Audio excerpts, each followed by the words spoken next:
Então, recapitulando, eu, como o sujeito, sou o que dá, sou a unidade das minhas experiências. Eu, enquanto sujeito, dou a unidade, posso dar a unidade de todas as minhas experiências.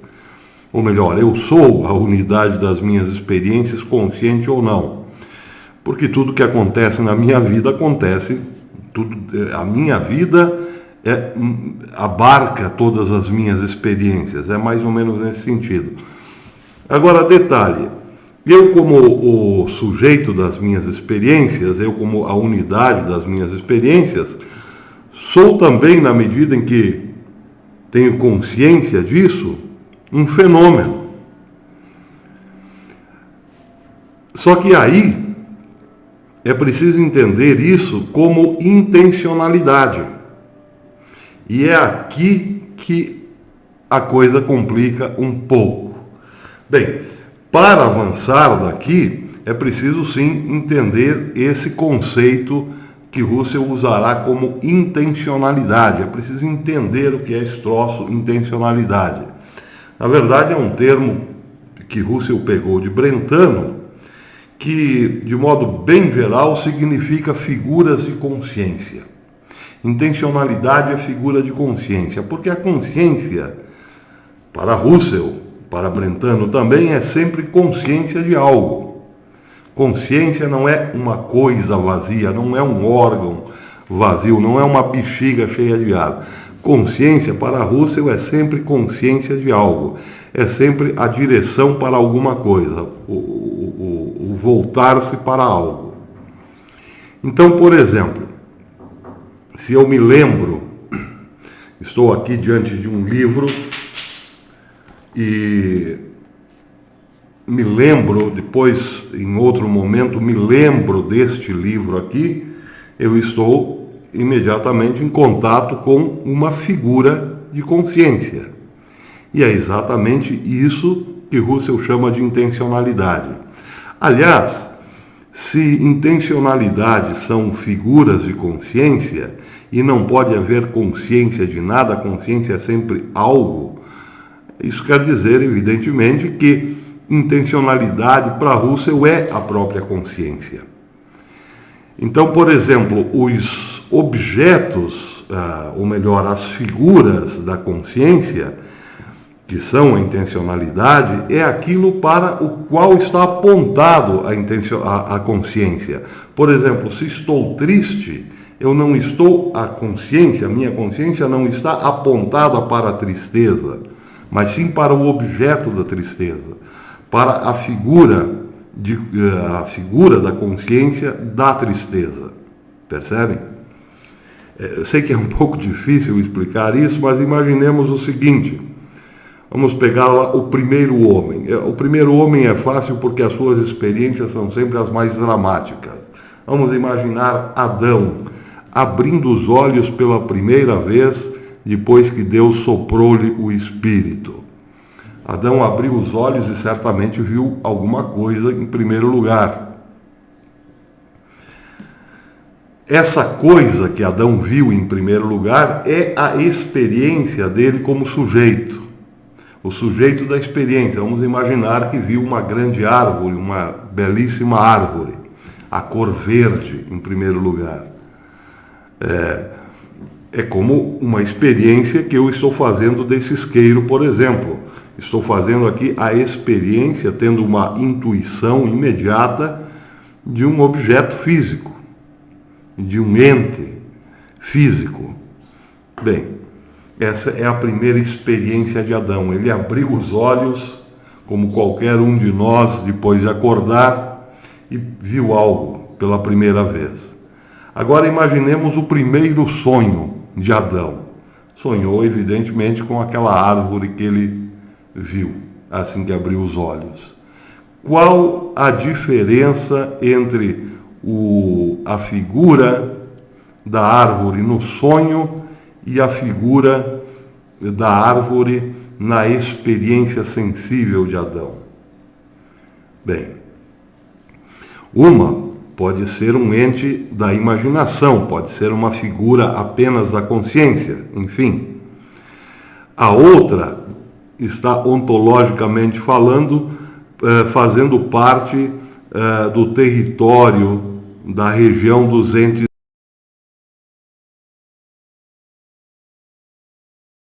Dá uma diferença muito grande.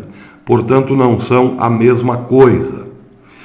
Só que, atenção, não são a mesma coisa, mas vejam, a fenomenologia de Russell traz uma novidade aí. Não são a mesma coisa, porém existe uma relação necessária entre as duas. Necessárias por quê? Para que o ente que a produziu seja um ente de conhecimento e para que a experiência deste ente físico, real, do mundo físico, provoque ou produza a figura de consciência ou a intencionalidade. Então, de modo bastante radical, quero dizer o seguinte, que este objeto aqui só será realmente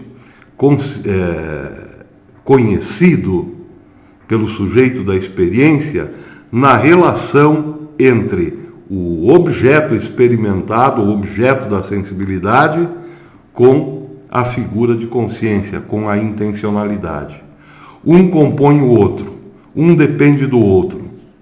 Se a figura da intencionalidade, se a figura da consciência, ou seja, a intencionalidade, foi produzida pela experiência sensível, não quer dizer que a experiência sensível basta para que conheçamos o que é exatamente esse objeto da experiência sensível. Quem o completa é exatamente a figura da consciência, ou seja, a sua intencionalidade. É aí que nós começamos realmente a entrar na fenomenologia. Sei que é um pouco complicado, mas vejam, a minha experiência com os objetos, os fenômenos físicos, nunca é uma experiência completa. A completude dessa experiência só vai se dar quando eu tiver uma correspondência entre esse objeto e a figura desse objeto na consciência. Ou seja, a figura desse objeto na consciência é a própria consciência. Ou seja, na correspondência entre o ente da experiência com a intencionalidade. Percebem? Porque na minha experiência sensível deste objeto, haverá sempre aqui algo que me escapará. Eu jamais poderei ter uma experiência completa, até mesmo pegando aqui o aspecto da visão. Todas as vezes que eu olhar para esse objeto, como eu disse antes, uma parte dele ficará oculta. Eu não terei a percepção deste objeto por inteiro. Isso não quer dizer que esse objeto, que eu o compreenderá como um objeto bidimensional. Eu sei que ele é tridimensional. Agora, esse saber que ele é tridimensional se dá para mim porque existe uma relação entre este objeto que, em certo sentido, só me aparece perspectivamente e a sua intencionalidade, que para mim vai se dar de outro modo. Aquilo que está faltando na experiência sensível me é completado na intencionalidade. Percebe? Então, entre o Adão, o primeiro homem, ter visto a primeira árvore e depois ter sonhado com a primeira árvore, depois ter lembrado da primeira árvore, existe todo um processo de conhecer. Lembrem-se que é Adão quem nomeia as coisas. Deus dá o direito de nomear todas as coisas a Adão, ou seja, a criação da linguagem.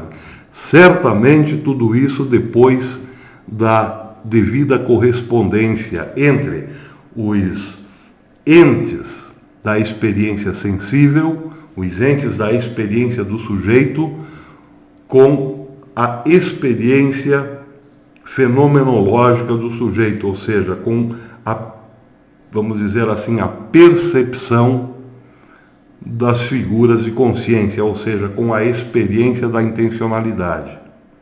Ali, portanto, se realizou o milagre do conhecer.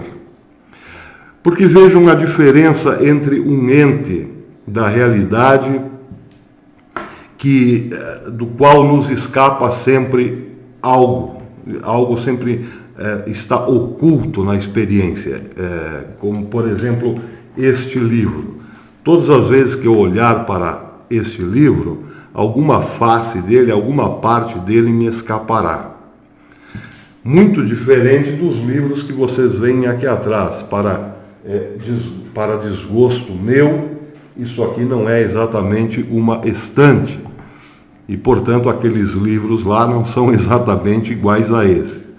Aqueles livros ali são arbitrários, não existe a profundidade.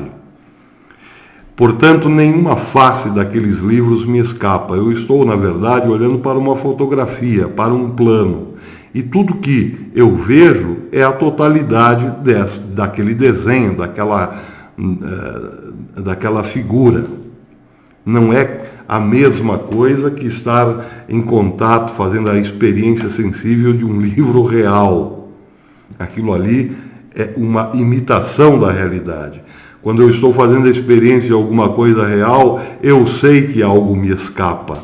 Olhando para aquele livro, eu sei que não existe algo me escapando, não há essa profundidade tridimensional que o objeto da realidade tem. Portanto, todas as vezes que eu lembrar desse livro, eu o lembrarei de forma arbitrária. Ele não era um livro, ele era o desenho de um livro. Portanto, nada me escapou. Agora, a compreensão disso, ela não se completa com a imaginação. Não.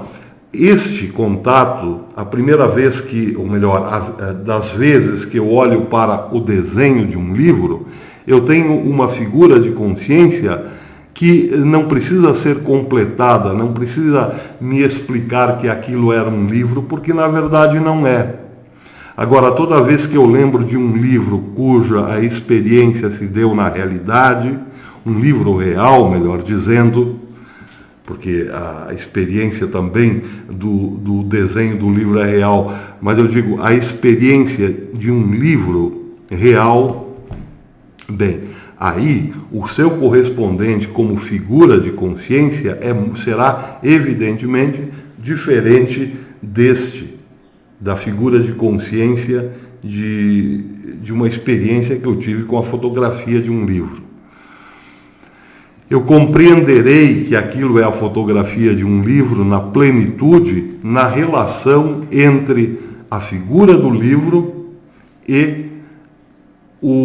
a intencionalidade, ou seja, a figura de consciência de uma fotografia. Então eu jamais direi é um livro, não, eu direi é uma fotografia, é uma folha plana. Agora, quando eu falo deste livro, eu posso dizer infinitas coisas sobre esse livro, porque existe uma relação necessária entre esse livro e a sua figura de consciência que comporta tudo o que falta exatamente na experiência deste livro.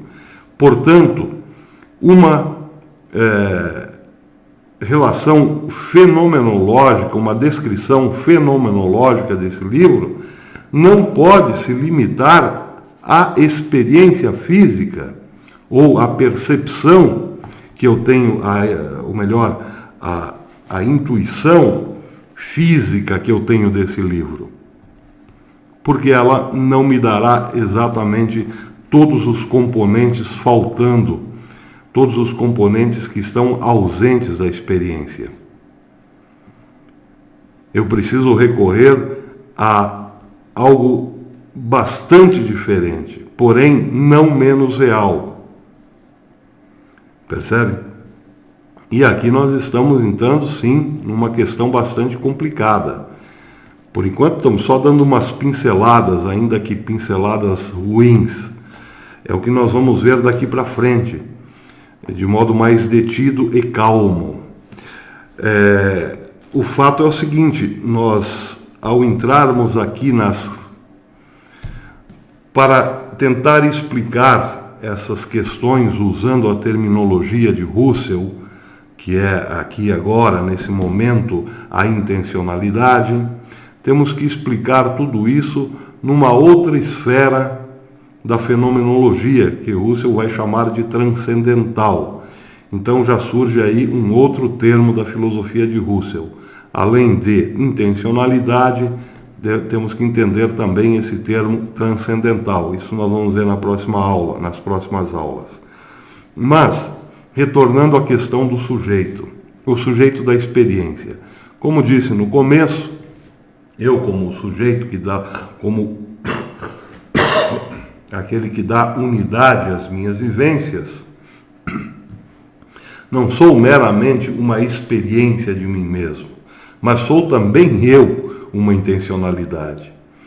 E a compreensão deste fenômeno que já antevi como sendo o elo de ligação, ou melhor, o sentido da unidade das minhas experiências, bem, isso só me é compreensível na relação necessária entre a percepção de mim mesmo, fisicamente falando, mas também a intencionalidade disso que sou eu. Por isso que eu disse, o sujeito como fenômeno. E o que me explica a minha existência, o meu aparecer como fenômeno, é esta relação. Eu não posso deixar de lado a intencionalidade desta figura que eu sou, assim como a intencionalidade requer que eu seja uma figura. Complicadinho, mas é o que nos aguarda daqui para frente. Por enquanto é isso. Até depois.